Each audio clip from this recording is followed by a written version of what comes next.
Bienvenidos a Economía y Empresa. Nos encontraremos cada lunes y miércoles para compartir análisis, información y debate. Podrás vernos en todos los canales digitales de EDITV, en TikTok, YouTube, Instagram, Facebook y X. Y también cada lunes y miércoles en la página web del periódico El Diario y un especial los días domingo en la edición impresa en el periódico. Economía y Empresa, información que conecta. Esto es Economía y Empresa. ¡Comenzamos! La actual ley que tenemos vigente en el país, me refiero a la ley de hidrocarburos, se constituye un espanta inversionistas. Por eso, durante casi 2 décadas, las empresas petroleras transnacionales no vinieron al país para invertir en exploración. Esto debe cambiar, según el abogado Hugo de la Fuente, quien ha sido superintendente de hidrocarburos y conoce el tema legal en profundidad, al igual que el tema económico. Con él conversaremos sobre lo que tiene que hacerse para cambiar la ley, si algunas cosas pueden modificarse a través de decreto y qué cambios tiene que tener la Constitución Política del Estado para posibilitar que los inversionistas vengan al país para mejorar la situación hidrocarburífera que tenemos y salir de la crisis que ahora enfrentamos, viendo gasolineras llenas de vehículos que no pueden abastecerse, al igual que camiones que buscan diésel sin suerte. Escuchemos lo que dice el doctor Hugo de la Fuente Virgües, ex superintendente de hidrocarburos. Buenas tardes, doctor. Quisiera que en esta oportunidad hablemos de la ley de hidrocarburos. Conozco que usted tiene un proyecto. Primero, indíquenos por qué necesitamos cambiar la ley de hidrocarburos actual. Gracias, Higinio. Gracias por esta oportunidad. Bueno, evidentemente la ley de hidrocarburos 3058 es un fracaso. El decreto de nacionalización es un fracaso. La muestra es la realidad que vivimos cada día. En tantos años de explotación del gas natural, que si bien en su momento nos generó una cantidad importante de dinero, casi 6.300 millones de dólares anuales, hoy día ha bajado casi a menos de 2.000 millones de dólares. En todo este periodo, lamentablemente, no ha habido descubrimientos de nuevos campos. Todo el dinero que se ha gastado en este país ha sido precisamente en explotación solamente, en exploración casi nada. Y claramente el hecho de que de 60 millones, de 62 millones de metros cúbicos día de gas natural haya bajado a 30 millones de metros cúbicos es una muestra de que ya no tenemos la capacidad de producción que teníamos antes. Las reservas han bajado de manera alarmante. Para el colmo, el gas natural que sale con su componente de condensado ha bajado inclusive a menos de la mitad, ¿no? Se está hablando de que tenemos como 20.000 barriles. Las refinerías están funcionando en una tercera parte de su capacidad.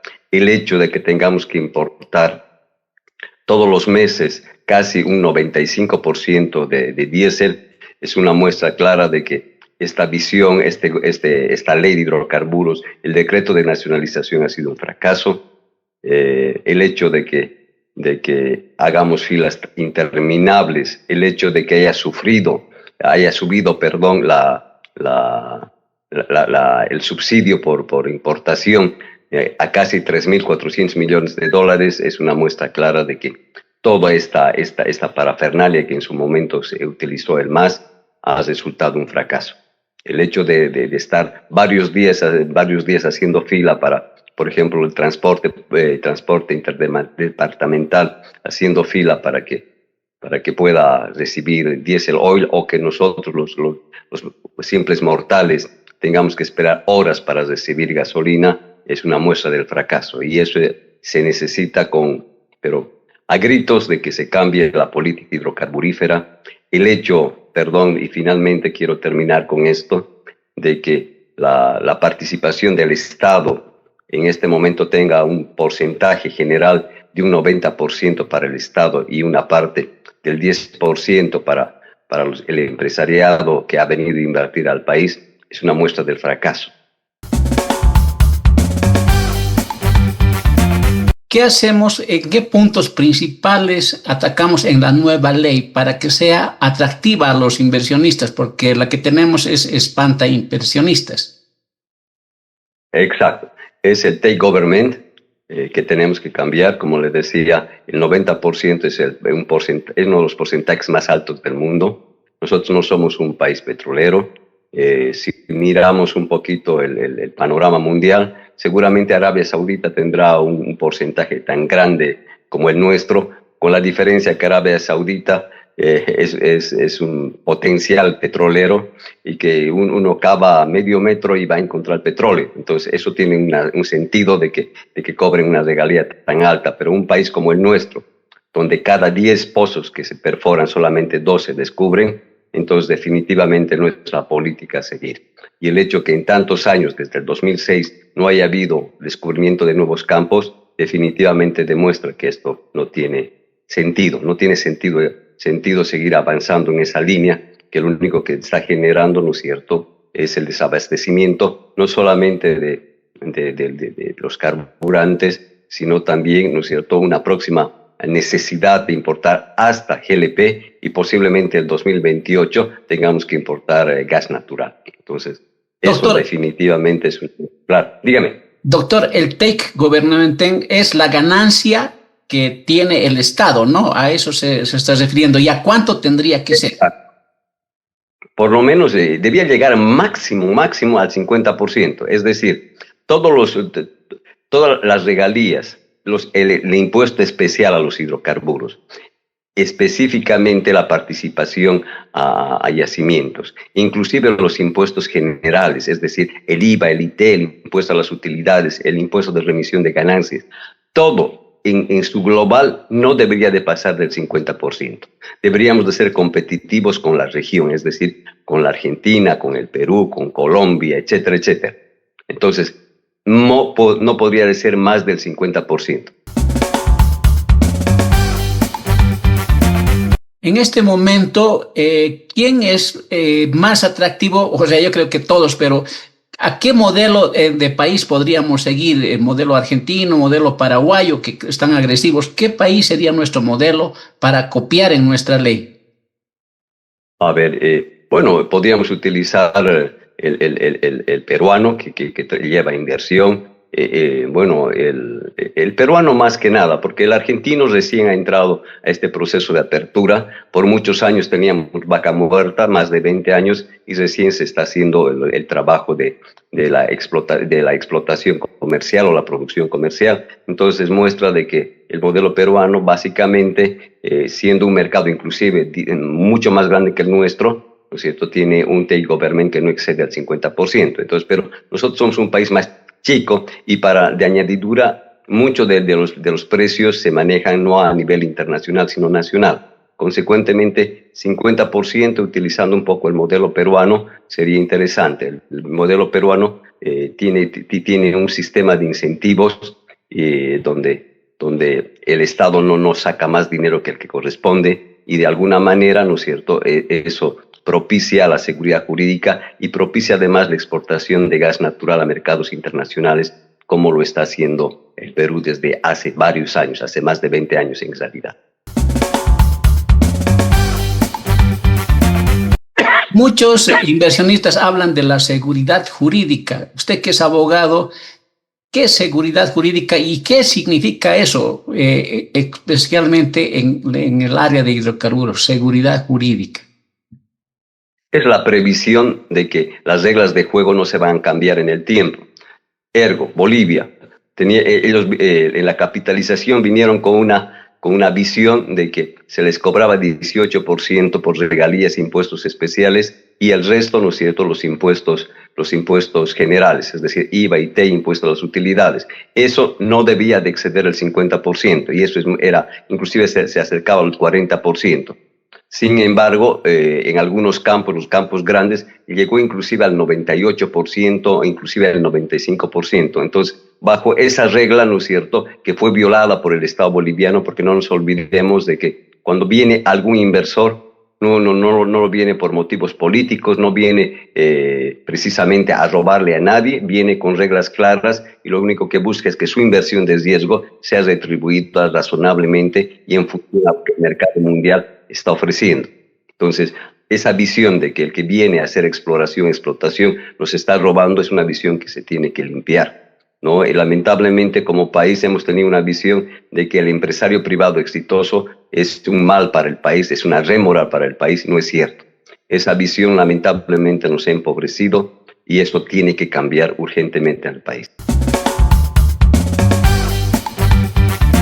Doctor, yacimientos es importante en esta cadena que tenemos, pero lo que entiendo que ahora sucede es casi es un monopolio. Yacimiento es el dueño de todo y no le damos mucha participación a la empresa privada de protagonismo.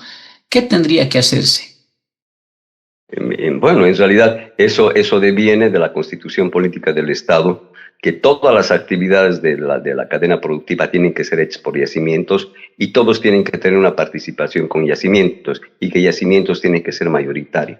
Esa regla, ¿no es cierto?, es una regla que espanta inversión. ¿Por qué? Porque sabemos de que el Estado nunca es un buen inversor, nunca es una buena contraparte, porque por una parte exige, por otra parte, si no cumple, lo quiere expulsar. Entonces, eso tiene que cambiar urgentemente. Yacimientos, ahora que tenemos una constitución que es inflexible, lamentablemente que tenemos que utilizarla y con esas restricciones tenemos que abrirnos a la inversión en lo razonable, cumpliendo precisamente con la constitución política del Estado. Menos mal que la constitución política del Estado, si bien ha establecido una participación en toda la cadena de yacimientos, no ha establecido un government take en realidad. Solamente ha generado y ha creado el derecho de las regalías. El resto se puede cambiar por ley de la República, es decir, por una nueva ley de hidrocarburos. Doctor, está tocando un punto bien grave que es la constitución política del Estado. ¿Qué se tiene que cambiar en la constitución para que los inversionistas vengan al país?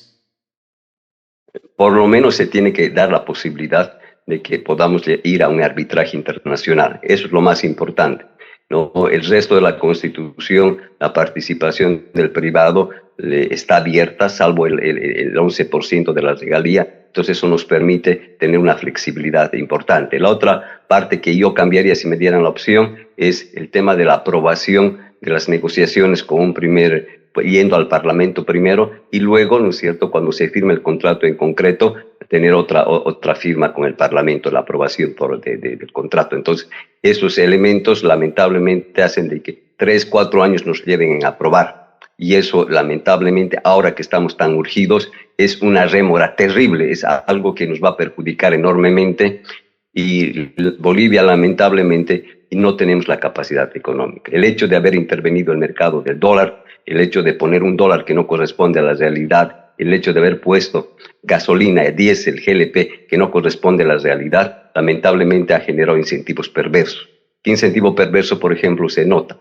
De que de los 3.400 millones de dólares que, por ejemplo, en 2023 importamos, básicamente más o menos como 500 o 600 millones de dólares se salió al rumbo a las fronteras, es decir, hacia el Perú, hacia la Argentina, hacia el Paraguay, hacia el Brasil. A todos nuestros vecinos estamos subsidiando. Un país pobre subsidiando a países ricos, imagínense.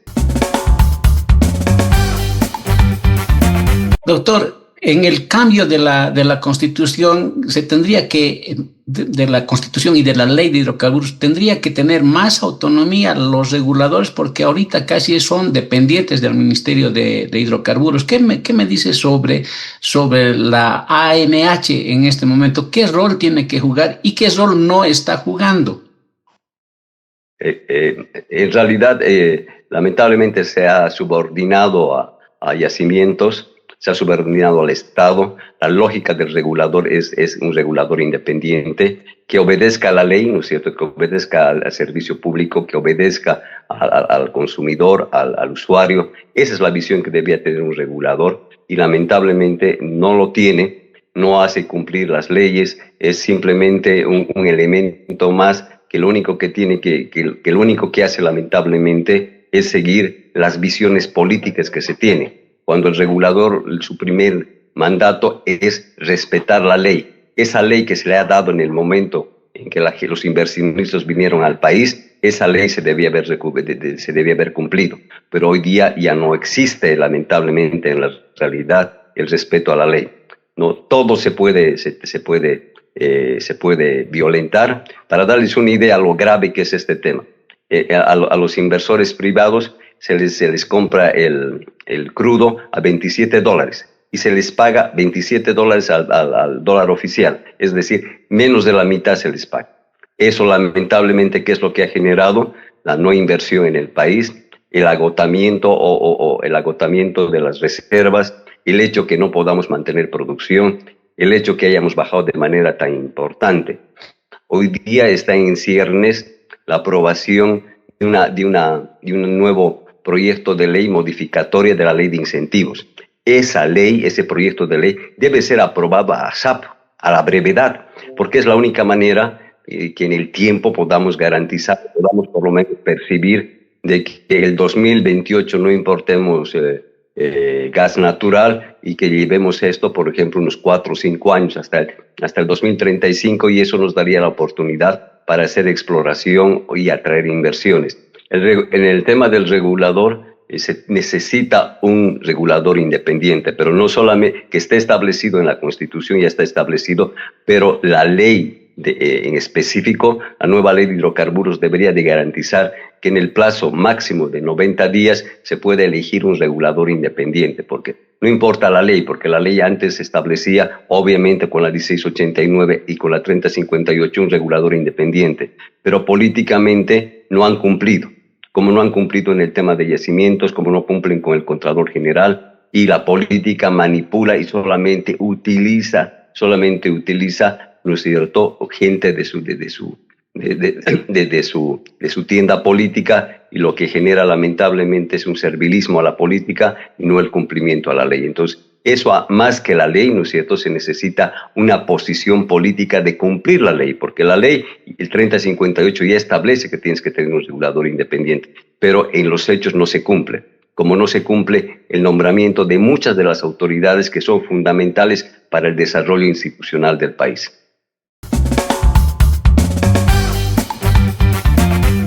Doctor, en el ámbito legal, ¿qué se puede hacer por decreto? ¿Qué se tiene que hacer por ley? Y la Constitución ya se ha referido, pero ¿qué se puede hacer inmediatamente por decreto y por ley para solucionar el tema de la escasez de combustibles y también posteriormente para atraer a los inversionistas?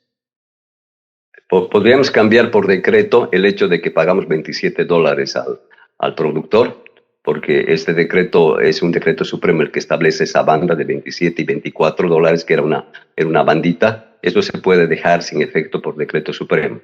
Otro de los temas que se podría solucionar fácilmente es a través eso es siempre a través de la ley, el cambio del take government. Eso se podría también cambiar por una ley a través de la ley de hidrocarburos. Pero lo que le decía y lo urgente que es el hecho de aprobar esta ley modificatoria de la ley de incentivos. Eso es ASAP, eso es urgentísimo.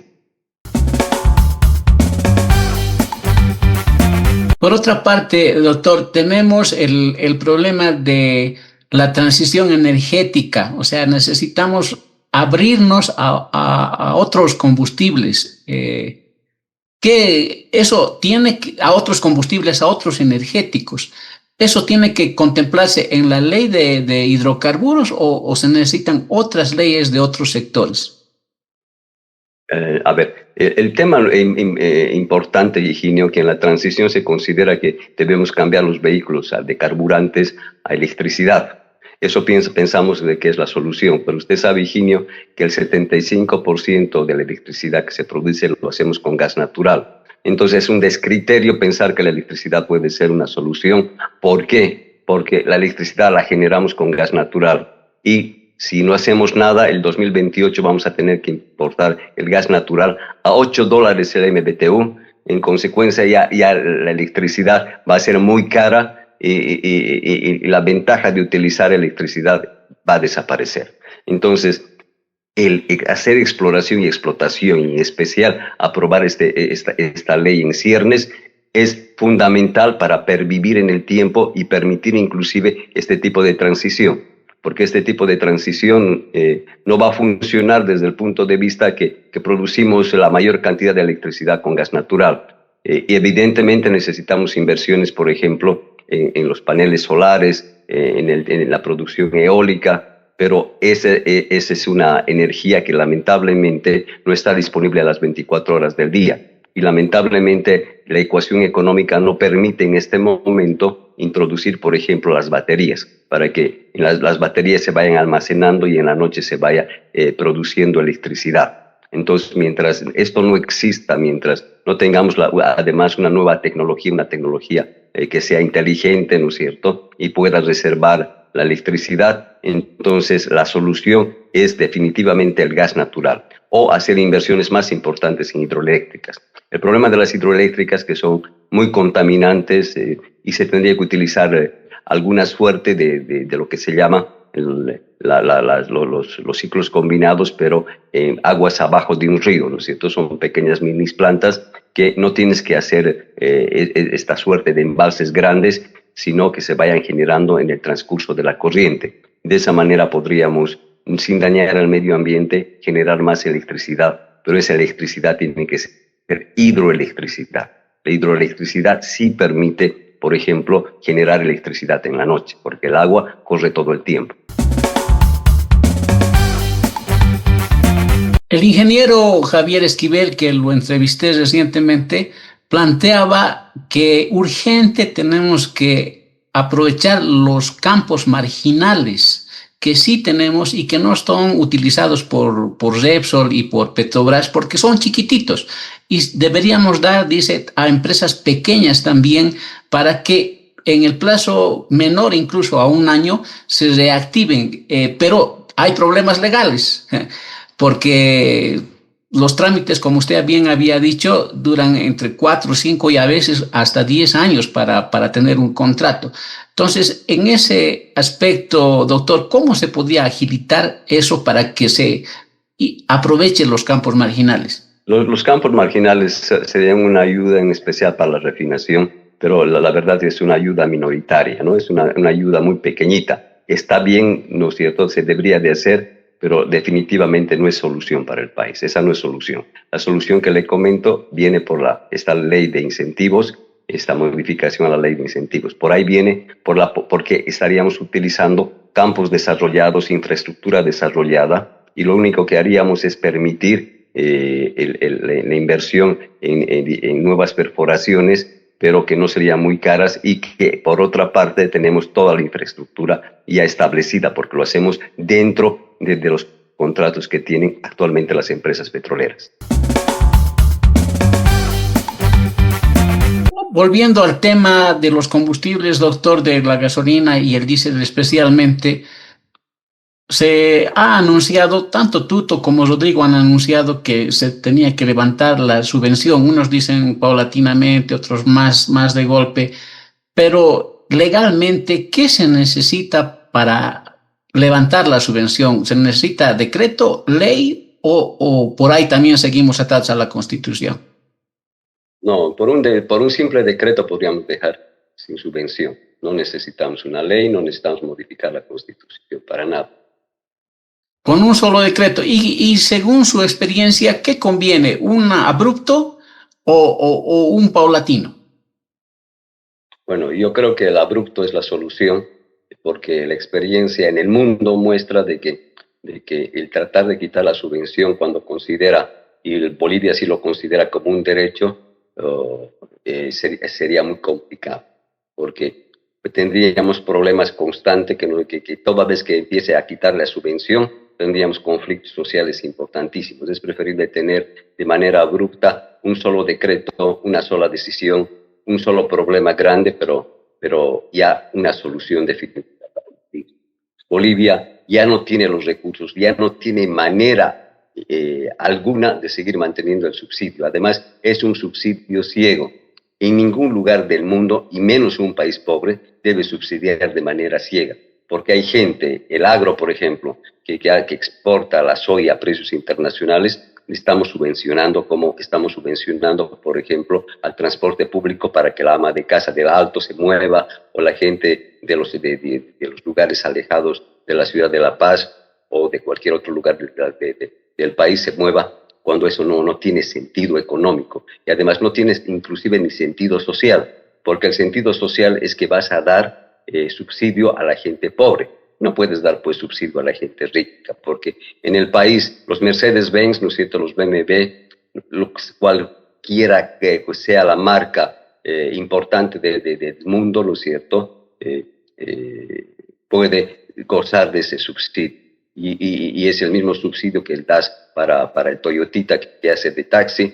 Entonces no tiene sentido económico, ni siquiera sentido social. Y esto tiene que acabar, porque además no hay posibilidades de que sigamos sosteniendo dos mercados intervenidos, el mercado del dólar y el mercado del carburante. Entonces que tenemos que quitar los subsidios a los dos mercados, o por lo menos insertar los mercados que realmente corresponden. Entonces el dólar a 6.97 yo creo que es una estafa, ¿no? ¿Quién en Bolivia compra el dólar a 6.97? Usted no lo debe, no debe adquirir dólares subvencionado Higinio, como ningún otro boliviano debe adquirir. Entonces, se tiene que quitar el subsidio. Usted sabe de que básicamente cada litro cuesta más o menos $1, y ese debería de ser el precio que se debía de administrar, se debía de pagar en el mercado interno, porque eso es lo que cuesta. Entonces, esta es la mejor manera de hacer, y si tienes que mantener el subsidio, dalo al transporte público, pero no a ningún otro sector. Esa sería la lógica que se debería de incorporar. Doctor, digamos, levantan el subsidio y tenemos ya una gasolina y un precio más elevado, pero ya relativamente estable. Eso tendría que tener una modificación quizás semanal, mensual, anual, o nunca más tendría que cambiarse los precios de los combustibles, de la gasolina y el diésel, y también posiblemente el GLP. No, debería de tener una suerte de, como se hace en Chile, se hace una canasta en los momentos en que el dólar está, en que el combustible está subiendo, es decir, la gasolina o el diésel o el petróleo internacional están subiendo, entonces vayan subiendo un poquito, pero también por lo menos el último año el mercado internacional del petróleo ha bajado un 10%. Entonces, cuando baje el mercado internacional, deberíamos de hacer una suerte de reserva, y cuando empiece a subir, ¿no es cierto?, mantener el precio relativamente estable. O sea, cada cierto tiempo, en función a la reserva que tengamos, podemos ir moviendo el precio, pero no cada día. La experiencia de la superintendencia, donde usted ha trabajado como yo, nos ha mostrado que cuando hacíamos movimientos de más o menos 5%, y en su momento empezamos a subir, por cada subida de 2 centavos se nos armaba un lío tremendo. ¿Se acuerda que en el gobierno de Hugo Banzer Suárez empezaron a intervenir este mercado, empezaron a establecer la franja no del 5 o más o menos 5%, sino empezaron a ampliarlo a 10, luego a 15, luego a 20, luego empezaron a quitarle todo el tipo de ganancia o no ganancia, o un costo que tenía que recibir yacimientos. Entonces es terrible, ¿no es cierto?, manejar, porque el tema de los hidrocarburos está muy relacionado con los temas sociales.